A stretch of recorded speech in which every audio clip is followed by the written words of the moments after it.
Siyathokoza. Sikhulume ngomuntu ohamba naMakhosi. Uma sikhuluma ngomuntu ohamba naMakhosi, sikhuluma nomuntu onenhliziyo enhle kakhulu kodwa futhi unolaka kakhulu. So zombili le mpilo uyakwazi usiphila, kodwa akuphushwa umuntu ukuthi azafike abe nolaka kakhulu, aza act mafanele act, and kunamandla okusidefenda, and amadlozi ahamba ayalwa kakhulu ngoba umuntu ohamba naMakhosi umuntu igazi lakhe lefamily yakhe kade nobukhosi. Ngabe uyazi akazi, ngabe usaqhubeka ekhaya into yaphelayo, kodwa lithi igazi uphume ebukhosini. So siyazi ebukhosini kade kuliwa kakhulu kulelo izindawo, kulonke leyo nto leyo kade yenzeka kudala.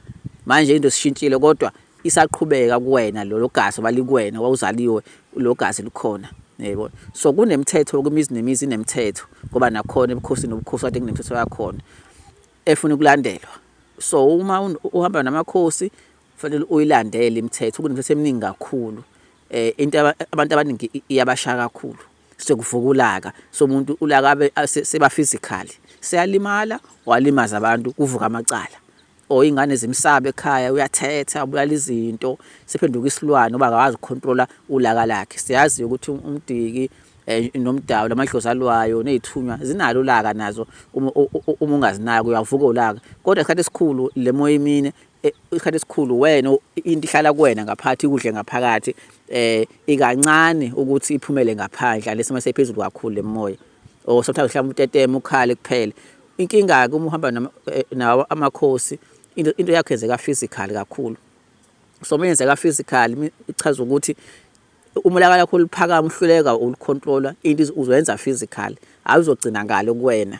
Enye inkinga ke leyo. So imithetho ke kakhulu kubantu besifazane ngizogcila kubona, wayibona benza inzipho, ubona benza amakhanda, nabantu besilisa ukugunda ngaba kufuneka ukuthi wenzeni ekhanda, ibona bazokhomba ngaba asifuna inzipho, i-makeup bayifuna. Okay, bayakufunda ke lokho, kufanele ucela bakukhombisa ukuthi iyaphi wenzephi, ngoba abafuni ukuthinta noma ubani abantu abahamba naMakhosi, ngoba abantu abahloniphekile and babalekela ukungcola, ngoba lonto izobuya i-affect wena ube nenkinga.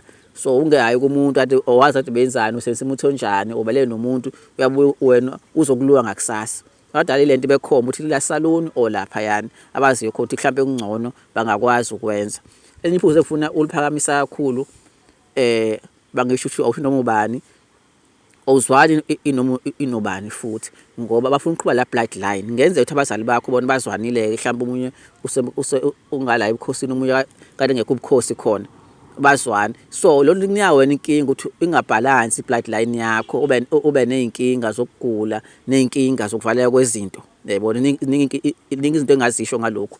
So kuphoqelekile umthetho uthi uma uzala ebukhosini uhamba naMakhosi kufanele uthole umuntu okanjalo naye basuke kuqhutshwa ukuthi uma niba nengane, ingane ibhalansi sadla kababa sadla kama liphuma ebukhosini. So kufuneka lokho. Uma wena ushayekile ngalolu dlela ukuthi abazali bakho ke benza lokho bakwenza, kwenzeka iphutha ke, uthole izinto ozithweleke, wena ufanele uvume ukuthi kwenzeke enganeni, ngoba lento iyaqhubeka kuwena. Yona yenzakalile kuwena kwangabhalansi, kodwa ufanele uvume. Lento eswayo kuthiwa edlozini ayikho ama-type, ngoba abantu besifazane kakhulu bona kakhulu banama-types. Lento igcina nizithola senezingane, le-topic ngifuna uyithinta kodwa ayingeni la kakhulu ngifuna uyithinta.